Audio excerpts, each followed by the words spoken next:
الحمد لله نحمده ونستعينه ونستغفره ونؤمن به ونتوكل عليه ونعوذ بالله من شرور أنفسنا ومن سيئات أعمالنا من يهده الله فلا مضل له ومن يضلله فلا هادي له ونشهد أن لا إله إلا الله وحده لا شريك له ونشهد أن سيدنا وسندنا ونبينا ومولانا محمدا عبده ورسوله أما بعد فأعوذ بالله من الشيطان الرجيم بسم الله الرحمن الرحيم إنما أموالكم وأولادكم فتنة قال النبي صلى الله عليه وسلم الدال على الخير كفاعله آمنت بالله صدق الله العظيم وصدق رسوله النبي الكريم ونحن على ذلك من الشاهدين والشاكرين والحمد لله رب العالمين اللهم صل على محمد وعلى آل محمد كما صليت على إبراهيم وعلى آل إبراهيم إنك حميد مجيد اللهم بارك على محمد وعلى آل محمد كما باركت على إبراهيم وعلى آل إبراهيم إنك حميد مجيد۔ اللہ رب العزت کا بڑا کرم اور بڑا احسان ہے کہ اس نے اس بابرکت مہینے میں دین کی مناسبت سے باتیں کچھ ہمیں سننے کی توفیق عطا فرمائی۔ اس پہ اللہ رب العزت کا جتنا شکر ادا کیا جائے کم ہے۔ ابھی جس عنوان پر گفتگو کرنا مقصد ہے وہ ہماری معاشرتی زندگی کا ایک بڑا اہم پہلو اور بڑا اہم عنوان ہے۔ وہ عنوان ہے کہ اولاد کی تربیت صدقہ جاریہ ہے۔ اللہ رب العزت نے اس دنیا میں انسانیت کو آباد کیا ہے تو انسانوں میں آپس کے اندر تعلقات بھی رکھ دیے ہیں۔ کوئی انسان اس دنیا کے اندر اکیلا زندگی نہیں گزار سکتا۔ زندگی کو آسان بنانے کے لیے اللہ رب العزت نے رشتے اور ناطے عطا کیے ہیں۔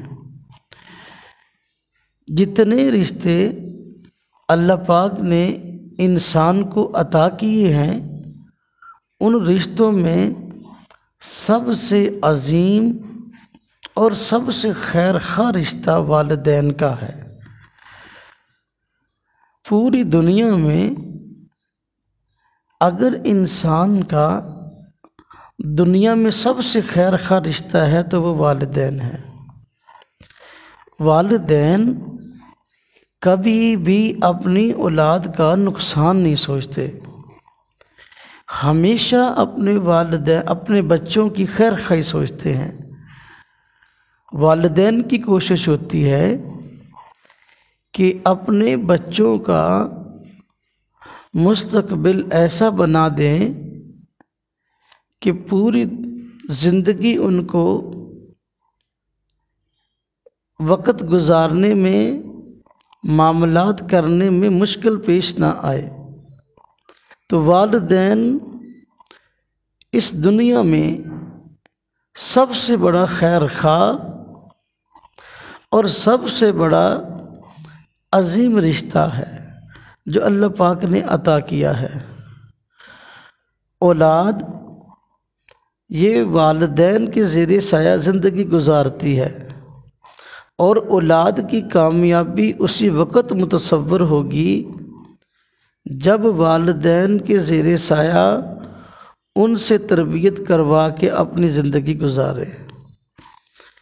اللہ پاک نے اس دنیا میں والدین کی بہت ساری ذمہ داریاں رکھی ہیں کہ اپنی اولاد کو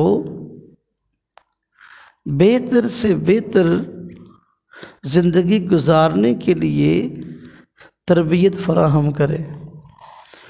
جس دن سے بچہ پیدا ہوتا ہے اور اس دنیا میں آنکھ کھولتا ہے، اسی دن سے اس کی تربیت کا سلسلہ شروع ہو جاتا ہے۔ اور والدین کی یہ ذمہ داری ہے کہ اپنے بچوں کی تربیت بہتر سے بہتر انداز سے کرے۔ جس دن بچہ پیدا ہوا تربیت کا سلسلہ شروع ہو گیا۔ بچہ پیدا ہوا، پہلا مسئلہ یہ سامنے آیا کہ بچے کا نام کیا رکھیں۔ تو والدین کو اپنے بچوں کے اچھے نام رکھنے کی ترغیب دی گئی۔ بچہ پیدا ہو تو اس کا نام کسی نیک شخص کے نام پہ ہونا چاہیے، یہ تربیت کا حصہ ہے۔ آج کل ہمارے ہاں یہ رواج چل پڑا ہے کہ بچے پیدا ہوتے ہیں تو ان کے نام اداکاروں اور فنکاروں کے نام پہ رکھے جاتے ہیں، گلوکاروں اور گویوں کے نام پہ رکھے جاتے ہیں، اور نام کا انسانی شخصیت پر بڑا اثر ہوتا ہے۔ اگر بچے کا نام کسی نیک شخص کے نام کے مطابق ہے یا ہم نام ہے یا اس کی طرف منسوب ہے تو شخصیت پر اس کے اثرات ہوں گے، اور اگر نام گلوکار اور فنکار یا کسی گویے کے نام پر ہے یا اس سے متاثر ہو کر رکھا گیا ہے، اس کی بھی شخصیت پر اثرات مرتب ہوں گے۔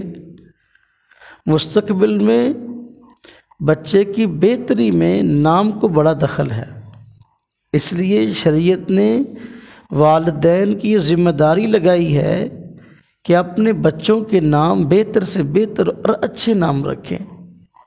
آج کل ہمارے یہاں ایک سلسلہ چل نکلا ہے کہ لوگ کہتے ہیں کہ بچوں کے نام ہم خود سوچیں گے اور پھر اس کا معنی مولانا صاحب سے پوچھیں گے۔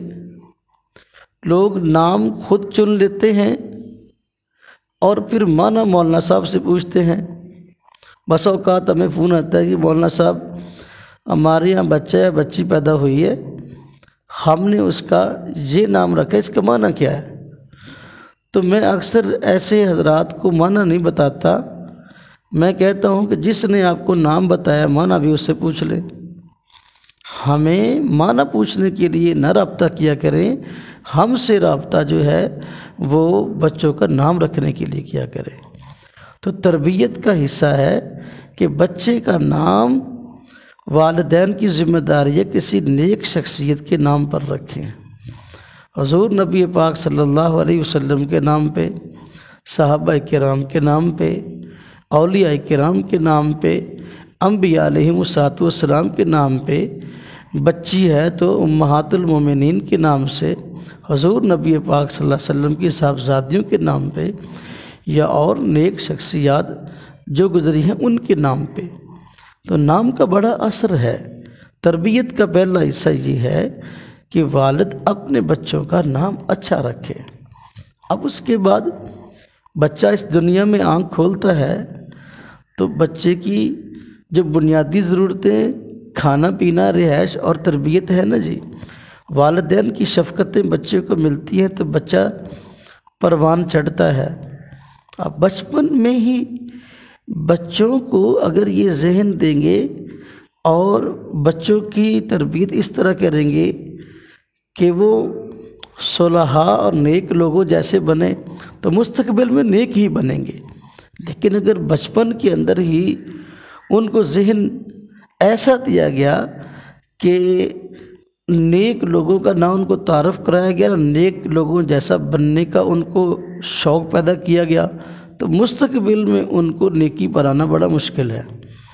مثلا دیکھیں، بچہ ہے ایک چھوٹا 3 سال کا، 4 سال کا، جب اس کے کپڑے بنانے کی باری آتی ہے تو والدین بس اوقات دیندار گھرانوں میں ایسا ہے کہ بچوں کے کپڑے وہ صلحاء جیسے نہیں ہوتے، نیک لوگوں جیسے نہیں ہوتے۔ بچپن میں بچوں کے کپڑے ایسے بنائے جاتے ہیں کہ دیکھنے کو کسی نیک گھرانے کا بچہ معلوم نہیں ہوتا۔ اب اگر بچے کو بچپن میں ہم ایسے کپڑے پہنائیں گے کہ جو کپڑے ہی صلحاء کا لباس نہیں ہے، نیک لوگوں کا لباس نہیں ہے، مستقبل میں ہم اس کے متعلق امید نہیں رکھ سکتے کہ وہ بڑا ہو کر صلحاء کا لباس پہنے گا، کوئی نیک لوگوں کا اچھا لباس پہنے گا۔ بچپن ہی تو اصل میں ایک سانچہ ہے ڈھلنے کا، تو بچپن میں بچوں کو ایسے کپڑے پہنائے جائیں کہ جو صلحاء کا لباس، نیک لوگوں کا لباس ہو، تو مستقبل میں ان کے لیے وہ لباس پہننا مشکل نہیں ہوگا، اس ماحول میں ڈھلنا بڑا آسان ہوگا۔ اب دیکھیں، بچپن میں لباس کی بات ہے اور اپنی شکل و صورت اور حیت کی بات ہے۔ حضور نبی پاک صلی اللہ علیہ وسلم کا حکم ہے کہ جب بال کٹوائے جائیں سر کے تو ایک جیسے کٹوائے جائیں۔ ہمارے عموماً ایسا ہوتا ہے کہ بچوں کے بال اس طرح کٹوائے جاتے ہیں کہ کہیں سے بہت چھوٹے ہیں اور کہیں سے جو ہے بڑے بڑے ہیں، اور بالوں کے مختلف سٹائلوں کے نام رکھے ہوئے کہ یہ فوجی کٹ ہے، یہ کولا کٹ ہے، آج کل ایک کھوتا کٹ بھی نکلی ہے۔ تو یعنی اب دیکھیں، ایک بچہ ہے، اس کے بال اگر اس طرح کٹا دیے گئے، بچپن میں والدین نے اس طرح کٹانے شروع کیے ہیں، تو بڑا ہو کر بھی وہ اسی طرح کے بال رکھے گا جو خلاف سنت ہے۔ حضور نبی پاک صلی اللہ علیہ وسلم کے پاس ایک بچہ لایا گیا، دیکھا کہ اس کے بال کہیں سے زیادہ کٹے ہوئے ہیں اور کہیں سے کم کٹے ہوئے ہیں، تو حضور نبی پاک صلی اللہ علیہ وسلم نے ناراضگی کا اظہار فرمایا اور فرمایا ایسا نہ کرو، کاٹنے ہیں تو سارے ایک جیسے ہر جانب سے کاٹے جائیں۔ اب بچپن میں تربیت کا حصہ ہے، اگر بچوں کے بچپن کے اندر بال سنت کے مطابق کٹوائے جائیں گے تو بچہ جب بڑا ہوگا تو ظاہر بات ہے اسی سانچے میں ڈلا ہوا ہوگا، تو سنت کے مطابق بال رکھنے کا اور بال کو کٹوانے کا اس کا شوق پیدا ہوگا۔ بچپن کے معاملات جو ہے مستقبل کے لیے پیش خیمہ ہوتے ہیں۔ اب اسی طرح بچہ ہے، اب یہ رمضان مبارک کا بڑا بابرکت مہینہ ہے۔ اب دیکھیں، پورے 11 مہینے جو لوگ بسا اوقات نماز روزے کی طرف دھیان نہیں کرتے، تو رمضان المبارک میں ان کا بھی جی چاہتا ہے کہ ہم مسجد میں آئیں، مرد مسجد میں آئیں، عورتیں گھروں میں نماز روزہ کریں۔ تو یہ نیکی کا داعیہ پیدا کرنے کا اور نیکیوں کرنے کا سیزن ہے۔ وہ والدین جو اپنے بچوں کو رمضان المبارک کے مہینے میں روزے رکھواتے ہیں تو بڑے ہو کر بچے روزہ رکھتے ہیں، لیکن اگر بچپن سے بچوں کو روزہ رکھوانے کی ترغیب نہ دی جائے تو بڑا ہو کر بھی نہیں رکھتے۔ آج کا بچہ مستقبل کا باپ ہے، آج کی بچی مستقبل کی ماں ہے۔ اب دیکھیں، اگر گھر کے والدین بڑے جو سربراہ ہیں، دادا دادی، باپ امی، بڑی باجی، بڑا بھائی، اب اگر انہوں نے روزہ رکھا ہوگا گھر کے بڑوں نے تو چھوٹے بھی روزہ رکھیں گے۔ اب آپ نے دیکھا جن گھروں میں بڑے روزہ رکھتے ہیں ان گھروں کے چھوٹے بھی روزہ رکھتے ہیں، جن گھروں کے بڑے روزہ نہیں رکھتے ان کے چھوٹے بھی روزہ نہیں رکھتے۔ تو یہ تربیت کا حصہ ہے کہ والدین صبح سحری کے وقت اٹھیں تو اپنے بچوں کو جگائیں۔ چلو بسا اوقات بچہ ایسی عمر میں ہے کہ ابھی روزہ نہیں رکھ سکتا، نہیں نبھا سکتا، لیکن جب اس کو دسترخوان پر ساتھ بٹھائیں گے سحری کے وقت اور افطاری کے وقت، اس کو یہ پتہ چلے گا بھی یہ کوئی ترتیب ہے اور یہ کوئی کرنے کا کام ہے جو ہم نے کرنا ہے۔ وگرنہ اس وقت جو صورتحال ہے کہ ہماری یہ دوڑ لگی ہوئی ہے اس بات کے پیچھے کہ ہم نے دوسروں کی طرح بننا ہے، مسلمانوں کی طرح نہیں، اغیار کی طرح، غیر مسلموں کی طرح ہمارا اٹھنا بیٹھنا ہر معاملات جو ہیں دوسروں کی طرح ہو۔ آج کل وہ آدمی کامیابی کا سکندر شمار ہوتا ہے کہ جو باہر گیا ہوا ہو، جس کے باہر بچے باہر گئے ہوئے ہوں، کہتے جی ہاں یہ آدمی کامیاب ہے، اب یہ آدمی زبردست ہے۔ اصل زندگی تو ان لوگوں کی ہے۔ اب بچوں کی تربیت میں یہاں تک معاملات آ گئے ہیں کہ بچوں کو باہر بھیجنے کی فکر ہوتی ہے، بچے باہر جاتے ہیں تو بس اوقات باہر کے ماحول میں رنگے جاتے ہیں اور ان کی دینی تربیت ہو ہی نہیں پاتی، اور ان کو پتہ ہی نہیں ہوتا کہ دین کیا ہے، ہمارا تشخص کیا ہے، ہمارا رہنے سہنے کا انداز کیا ہے، کچھ پتہ ہی نہیں ہوتا۔ میں ایک جگہ پڑھ رہا تھا کہ کسی صاحب کے بیٹے باہر سے پڑھ کر آئے تو رمضان المبارک کا مہینہ تھا، عزیز اس کو لینے کے لیے ایئرپورٹ پہ گئے۔ جب وہ بچہ جو پڑھ کے آیا جہاز سے نیچے اترا تو اس نے کہا یہاں کوئی ہوٹل ہو تو ہم کھانا کھا لیں، تو مجھے بھوک لگی ہے۔ تو والدین نے بتایا، عزیزوں نے بتایا کہ رمضان المبارک کا مہینہ ہے اور رمضان میں ہوٹل عام طور پر نہیں کھلے ہوتے، یہ چیزیں اچھی عام طور پر دستیاب نہیں ہوتی۔ تو وہ کہنے لگا کہ رمضان کا مہینہ یہ کون سا مہینہ ہے؟ فوراً جو ہے انگریزی مہینوں کے نام گن دیے، جنوری، فروری، مارچ، اپریل، مئی، جون، جولائی۔ اب انگریزی مہینوں کے نام گن دیے اور کہا اس میں تو رمضان نام کا مہینہ ہی کوئی نہیں ہے۔ یہ اصل میں تربیت ہے۔ جس سانچے میں بچہ ڈھلے گا مستقبل اس کا اسی کے ساتھ جڑا ہوا ہے۔ اب جو باپ اپنے بچے کی انگلی پکڑ کر اس کو مسجد میں لے کے جائے گا، یقیناً وہ مستقبل کا مستقل نمازی ہے۔ جو باپ خود مسجد میں نہیں جاتا، بچے کو لے کر نہیں جاتا، آپ بتائیں کہ پھر مستقبل میں بچہ نمازی کیسے بنے گا؟ جس گھر میں ماں نماز پڑھتی ہے تو بچی کو نماز پڑھنا بڑا آسان ہے۔ جس گھر میں ماں روزہ رکھتی ہے اس گھر میں بچی کو روزہ رکھنا بڑا آسان ہے۔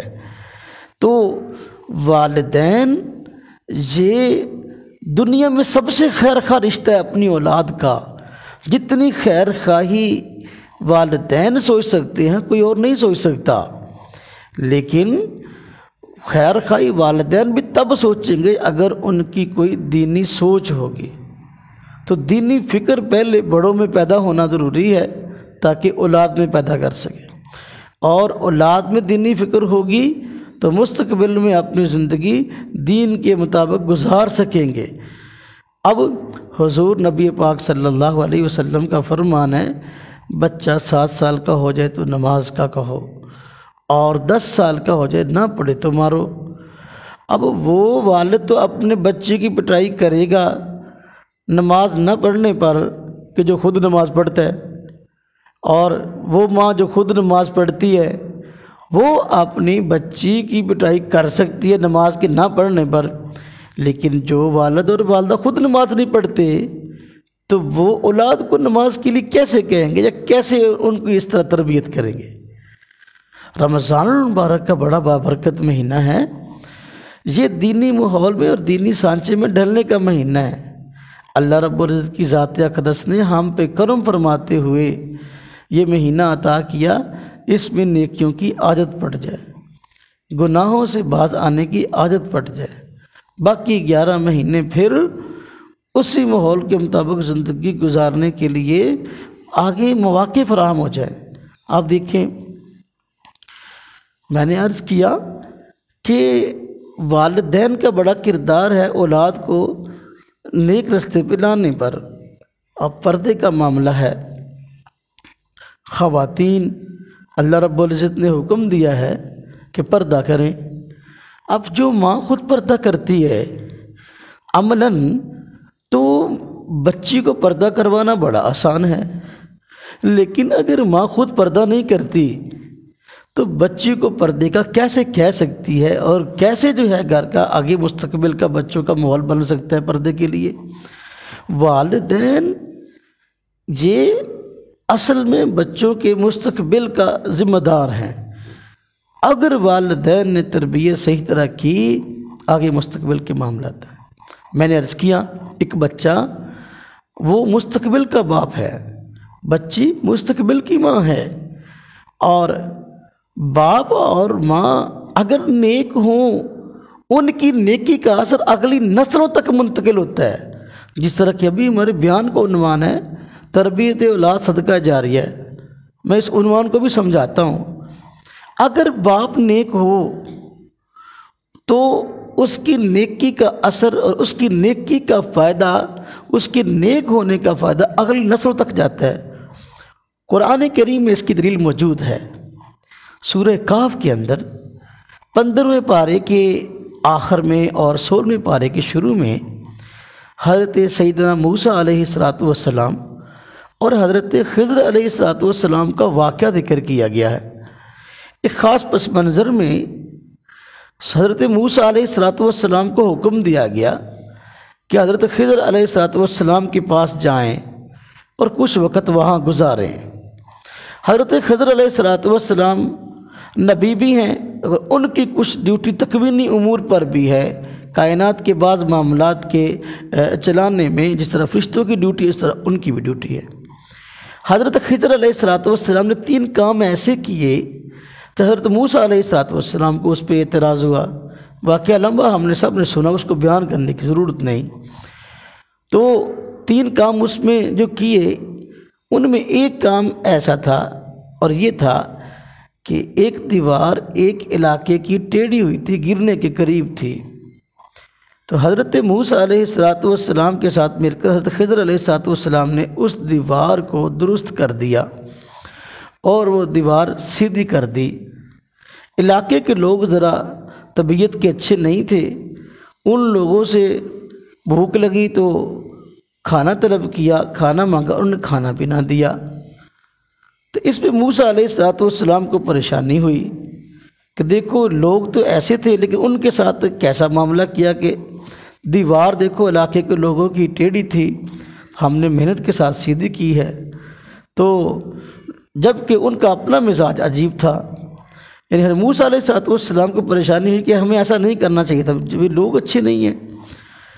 تو حضرت خضر علیہ السلام نے پھر بعد میں جب موسیٰ علیہ السلام کے سامنے وضاحت کی تو ان کے سامنے بھی بات کھول کر سامنے آئی کہ وہ دیوار جو ٹیڑھی تھی اور ہم نے بنا کر سیدھی کی، وہ 2 یتیم بچوں کی تھی۔ وَأَمَّا الْجِدَارُ فَكَانَ لِغُلَامَيْنِ يَتِيمَيْنِ، وہ دیوار 2 یتیم بچوں کی تھی اور باپ فوت ہو گیا تھا۔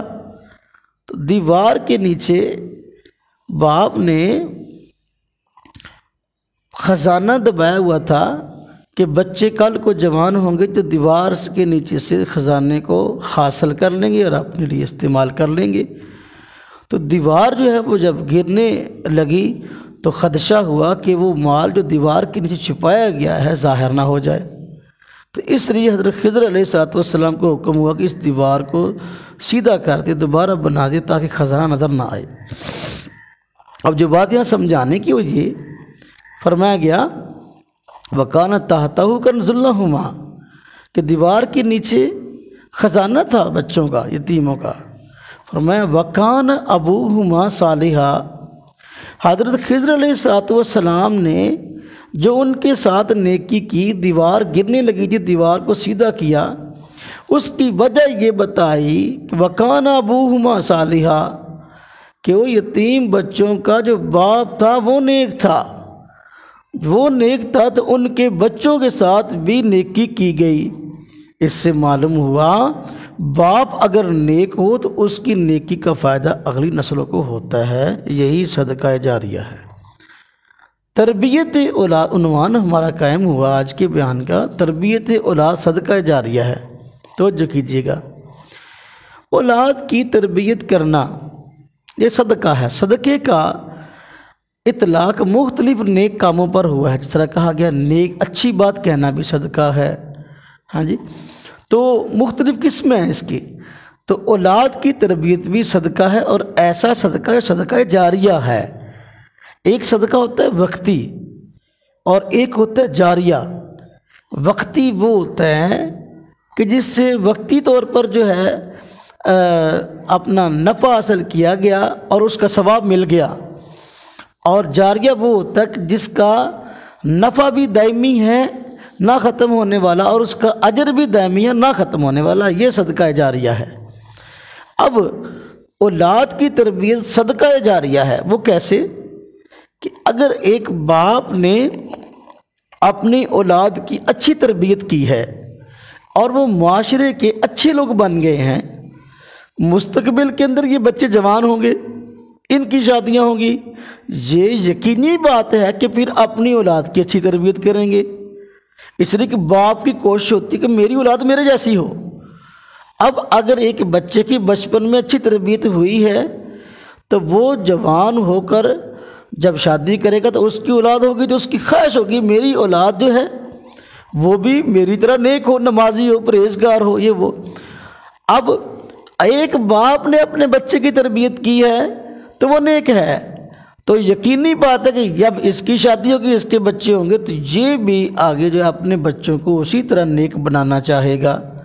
پھر آگے جو اس کی اولاد ہوگی، اس کی تربیت چونکہ والدین نے کی ہوگی، تو وہ بھی یقینی بات ہے کہ آگے جب ان کی اولاد ہوگی تو ان کو بھی نیک بنانے کی کوشش کریں گے۔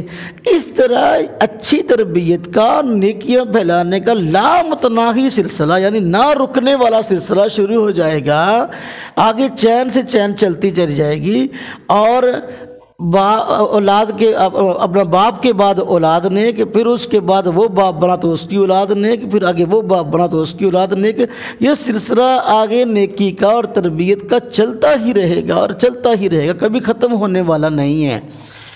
یہ ہے صدقہ جاریہ ہونے کا مطلب۔ اگر ایک باپ اپنے بچے کی اچھی تربیت کر دیتا ہے، دینی تربیت کر دیتا ہے، اس کا دینی ذہن بنا دیتا ہے، اس کو اچھے اخلاق اور کردار جو ہے سکھا دیتا ہے، کل کو یہی مستقبل کا باپ ہے، یہ اپنی اولاد کو سکھائے گا، پھر وہ آگے مستقبل کا باپ ہے، وہ اپنی اولاد کو سکھائے گا۔ اس طرح یہ سلسلہ دائمی طور پر چلتا رہے گا، یہی صدقہ جاریہ ہے۔ اگر ہم چاہتے ہیں مستقبل میں ہماری نسل مہذب پیدا ہوں، اچھے اخلاق اور کردار کی مالک ہوں، سب سے پہلے اخلاق اور اچھا کردار ہمیں اپنانا پڑے گا، پھر ہم اس نہج پر، اس طریقے پر، اس سانچے پر اپنی اولاد کی تربیت کریں گے، اور پھر ہماری اولاد اس طرح اس سانچے میں ڈھل جائے گی تو پھر آگے وہ اپنی اولادوں کو آگے بدلنے والی بن جائے گی۔ یہ صدقہ جاریہ ہے۔ تو اولاد کا نیک ہونا یہ بہت بڑی نیکی ہے۔ اب دیکھیں، میں مثال عرض کیا کرتا ہوں کہ اگر ایک باپ نے اپنی اولاد کو کسی اچھے نیک کام پہ لگا دیا ہے، باپ دنیا سے چلا گیا لیکن اس کا اولاد کا جو نیک عمل ہے وہ چل رہا ہے، تو باپ کے لیے یہ بہت بڑا نیکی کا پھاٹک کھولا ہوا، بلکہ نیکی کی مل لگی ہوئی ہے۔ اب دیکھیں، ایک حدیث میں آتا ہے، حضور نبی پاک صلی اللہ علیہ وسلم نے ارشاد فرمایا کہ انسان دنیا سے چلا جاتا ہے، ہاں جی، تو کچھ چیزیں اس کی پیچھے رہتی ہیں، اس کا نیک عمل ہے جو اس کے ساتھ جاتا ہے، ہاں جی، اور اس کو قبر و آخرت کے معاملات میں نیک عمل کام آتا ہے۔ اور اسی طرح اس نے کوئی رفائی کام کیا ہے تو دنیا کے اندر کوئی اچھا کام، کو مسجد بنا دی، کوئی مدرسہ بنا دیا، کوئی اسپتال بنوا دیا، کوئی اور اپنا کوئی اچھا کام کروا دیا، فوت ہو گیا تو بعد میں لوگ اس سے نفع اٹھا رہے ہیں، تو اس کو اجر مل رہا ہے، اجر کا کھاتہ کھولا ہوا ہے۔ اولاد نیک چھوڑ گیا تو اب اس کے جانے کے بعد اولاد جو ہے نیکی کر رہی ہے، تو جتنا ثواب اولاد کو نیکی کرنے پر ملے گا، باپ نے ان کو نیکی پر لگایا ہوگا اتنا ثواب باپ کے لیے ملے گا۔ اب یہ صدقہ جاریہ ہے۔ میں مثال دیا کرتا ہوں کہ دیکھو، ایک باپ ہے، اس نے اپنے بچے کو قرآن کریم حفظ کرنے کے لیے مدرسے بھیج دیا، بچہ حافظ بن گیا۔ جو حافظ بچہ ہوتا ہے نا، قرآن کریم حفظ کرتا ہے تو بچے حفظ والے ہوتے ہیں، فجر کے بعد ان کی پڑھائی شروع ہوتی ہے، اور عشاء کے بعد بھی 1 گھنٹہ پڑھائی ہوتی ہے، اس کے بعد چھٹی ہوتی ہے۔ حفظ پڑھنے والا بچہ سارا دن قرآن پڑھتا ہے۔ اب حدیث میں آتا ہے، الدال علی الخیر کفاعلہ، کہ نیکی کا کام کسی کو کہنے والا جو ہے، نیکی پر لگانے والا جو ہے، اس کو بھی نیکی کے کرنے والے کی طرح اجر ملتا ہے۔ کسی آدمی نے دوسرے کو نیکی کے کام پر لگا دیا، جتنا اجر اس کو ملے گا تو لگانے والے کو اتنا اجر ملے گا۔ اب باپ نے بچوں کو قرآن کریم حفظ کرنے کے لیے مدرسے میں ڈال دیا، اب بچہ سارا دن قرآن پڑھتا ہے، حضور نبی پاک صلی اللہ علیہ وسلم کا ارشاد ہے کہ قرآن کریم کی تلاوت کرتے ہوئے کوئی آدمی تلاوت کرتا ہے تو ہر حرف کے بدلے 10 نیکیاں ملتی ہیں۔ جب اس نے پڑھا الف لام میم تو 30 نیکیاں مل گئیں، الف کی 10، لام کی 10 اور میم کی۔ اب ایک بچہ فجر کے بعد سے عشاء کے بعد تک سارا دن تلاوت کرتا ہے، الف لام میم کہنے سے 30 نیکیاں مل گئی ہیں، تو فجر سے لے کر عشاء کے بعد تک لاکھوں نہیں بلکہ لاکھوں سے زیادہ، میرے خیال میں کروڑوں تک نیکیاں پہنچ جائیں گی اس کی ایک دن کی ایک بچے کی۔ جس باپ نے اپنے بچے کو مدرسے قرآن کریم حفظ کرنے کے لیے، دین سیکھنے کے لیے لگا دیا، اب بچہ قرآن کریم پڑھتا ہے فجر سے لے کر عشاء کے بعد تک، تو بچے کے کھاتے میں لاکھوں سے زیادہ نیکیاں آتی ہیں، تو یقینی بات ہے وہ نیکیاں اس کے پڑھانے والے استاد کو بھی ملتی ہیں اور اس کے والد کو بھی ملتی ہیں، اس کی والدہ کو ملتی ہیں، جنہوں نے اس کے لیے اس نیکی کا موقع فراہم کیا اور اس طرح تربیت پہ اس کی نہج پہ ڈال دیا ہے۔ اب بچہ قیامت تک قرآن کریم پڑھتا رہے گا، والدین نے اس کی تربیت کی، اس کا خرچہ برداشت کیا اور اس کو اس کام پر نہیں لگایا، اس کو دین سیکھنے پہ لگا دیا، تو اب بچہ دین سیکھتا رہے گا، آگے سکھاتا رہے گا، ہاں جی پتہ نہیں ہزاروں لوگ اس سے پڑھیں گے، اس کا فیض دنیا میں پھیلے گا، تو یہ جو نیکیاں ہیں جس طرح بچے کو ملیں گی اس کے والدین کو ملتی رہیں گی، یہ صدقہ جاریہ والا معاملہ ہے۔ تو والدین جو ہیں انہوں نے اپنے اولاد کے لیے نیکی کے مواقع فراہم کرنے ہیں۔ اب اللہ معاف فرمائے، اب تو جو ماحول بنتا جا رہا ہے آہستہ آہستہ دین کی طرف لوگوں کا رجحان نہیں ہے۔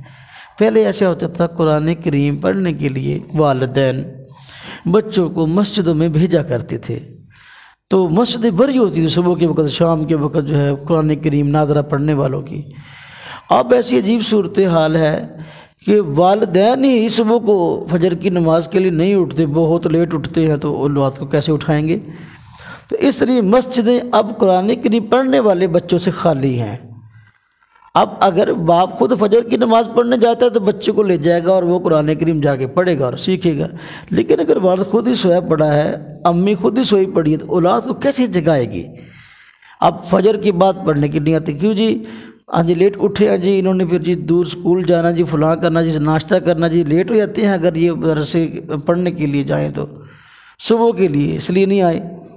اچھا دوپہر کے وقت ظہر کی بات پڑھنے کے لیے مسجد میں بھیج دیں، قرآن کریم کی تعلیم حاصل کر لیں، تو جی ظہر کے بعد آئے ہیں تو ابھی جو ہے تھکے ہوئے ہیں، تو انہوں نے کھانا کھانا ہے، اچھا کھانا کھایا اب آرام کرنا ہے، عصر کے بعد بھیج دیں جی انہوں نے ٹیوشن جانا ہے، اچھا اب آئے ہیں تو اب جو ہے تھوڑی دیر انہوں نے ٹی وی بھی دیکھنا ہے۔ مقصد یہ ہے کہ دینی تعلیم سیکھنے کے لیے کوئی وقت ہی نہیں رہا، اور والدین جو ہے انہوں نے ایسا ماحول بنا دیا بچوں کے لیے کہ ان کے لیے دینی جو ہے وہ تعلیم سیکھنے کے مواقع ہی نہیں ہیں، تو والدین اس کے مجرم ہیں۔ حضور نبی پاک صلی اللہ علیہ وسلم نے ارشاد فرمایا کہ بڑوں کو مخاطب کرتے ہوئے گھر کے سربراہوں کو فرمایا کلکم راعین، تم میں سے ہر ایک جو ہے نگہبان ہے اپنے گھر والوں کا، فرمایا کلکم مسئول عن رعیتہ، کہ تم سے اپنے ماتحتوں کے متعلق پوچھ ہوگی۔ والدین سے قیامت کے دن اپنے اعمال کی پوچھ ہوگی، اور اولاد جو غلط کام کرتی ہے اس کی بھی پوچھ ہوگی۔ والد کی ذمہ داری صرف یہ نہیں خود نماز پڑھے، والدہ کی یہ ذمہ داری صرف نہیں کہ وہ خود نماز پڑھے، اس کی ذمہ داری ہے نماز پڑھے اور اپنی بیٹی سے پڑھائے، اپنے بیٹے سے پڑھائے۔ اگر بیٹی نماز نہیں پڑھتی، بیٹا نماز نہیں پڑھتا، ماں اور باپ نماز پڑھتے ہیں، ایسے ماں اور باپ مجرم ہیں جو خود تو اپنی نماز کی فکر کرتے ہیں، اپنے روزہ کی فکر کرتے ہیں، لیکن اپنی اولاد کی نماز روزہ کی فکر نہیں کر رہے۔ اس لیے یہ بڑا نازک مسئلہ ہے۔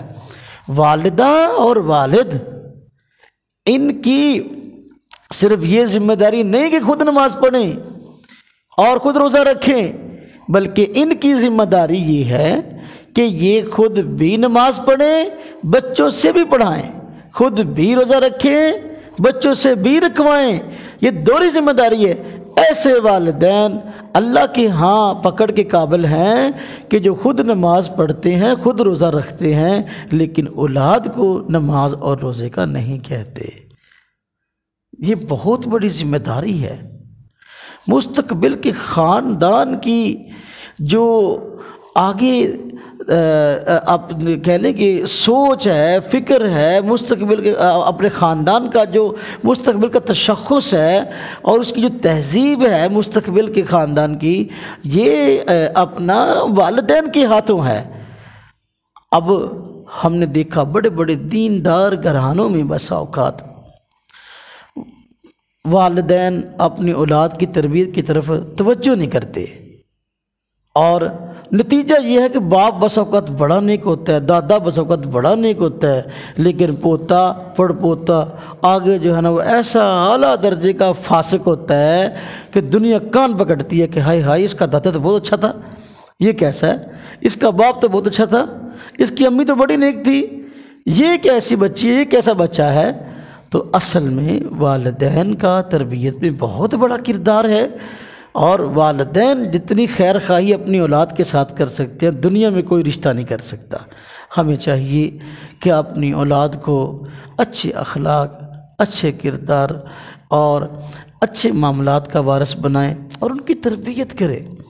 اور حقیقت بات ہے ہمارے ہاں رشتے ہوتے ہیں نا جی، بس مال و جاہ کی بنیاد پر۔ آخری بات عرض کر رہا ہوں، بچی کی شادی کرنی ہے نا تو یہ دیکھتے ہیں جی بچہ جو ہے نا بینک بیلنس والا ہے اور خوبصورت ہے، بس شادی کر دی۔ بچے کی شادی کرنی ہے تو بچی خوبصورت ہے جی اور پڑھی لکھی ہے، جہیز خوب لے کے آئے گی، اب شادی کر دی۔ دینداری معیار ہی نہیں ہے۔ جب دینداری معیار ہی نہیں ہے تو پھر ایسی بچی جو گھر میں آئی ہے، بہو گھر میں آئی ہے کہ جس کو نماز روزے کا پتہ ہی نہیں ہے، کل کو جب اس کی اولاد ہوگی تو وہ اپنے بچوں کو نماز روزے کا کہے گی کیسے؟ لہذا شادی بیاہ کے موقع پر اپنے بچوں کی شادی کرے، داماد سب سے پہلے دیکھے نمازی ہے، مسجد کے ساتھ اس کا تعلق ہے، نیک لوگوں کے ساتھ اس کا تعلق ہے۔ ہاں جی، بچی ہے تو دیکھیں ٹھیک ہے M Phil, B Ed, P H D یہ ڈگریاں ہیں، یہ اپنا ہو تو ٹھیک ہے، معاشرے کی ضرورت ہے، لیکن یہ دیکھیں کہ بچی نے قرآن کریم پڑھا ہوا ہے، بچی نماز پڑھتی ہے، بچی معاملات کی کیسی ہے، نیک سیرت ہے، پردہ کرتی ہے۔ اب اگر یہ چیزیں ذہن میں ہوگی تو مستقبل گویا کہ بہترین ہے۔ وگرنہ اگر بچی ایسی گھر میں آئی، بہو ایسی گھر میں آئی جس کا دین سے کوئی واسطہ نہیں ہے، گویا کہ آپ نے اپنی اگلی نسلوں کو تباہی کے دانے پہ ڈال دیا ہے، اگلی نسلیں آپ کی تباہ ہیں۔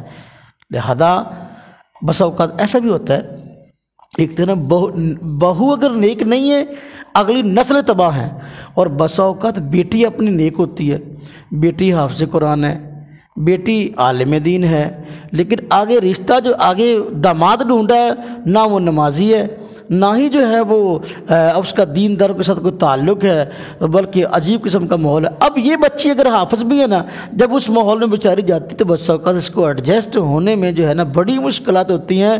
بس اوقات یہ کہ خود دوسروں کو نیک بنائے، یہ بیچاری خود ہی جو ہے وہ ماحول میں رنگی جاتی ہے، یہ حافظ قرآن ہو کے نماز نہیں پڑھتی، عالم دین ہو کے نماز نہیں پڑھتی، یہ بہت بڑا مسئلہ ہے۔ اس لیے اگر ہم مستقبل اپنے بچوں کا سنوارنا چاہتے ہیں، بچپن سے لے کر جوانی تک اور جوانی سے لے کر شادی کے معاملات تک ہم سارے کے سارے معاملات کو دیکھیں کہ ہمارے بچوں کا دینی مستقبل کیا ہے۔ اللہ پاک ہمیں ہم سب کو اپنے بچوں کا دینی مستقبل بنانے کی اور ان کے ساتھ خیر خواہی کرنے کی توفیق عطا فرمائے۔ وآخر دعوانا الحمدللہ رب العالمین۔ دعا کر لیجیے۔ الحمدللہ۔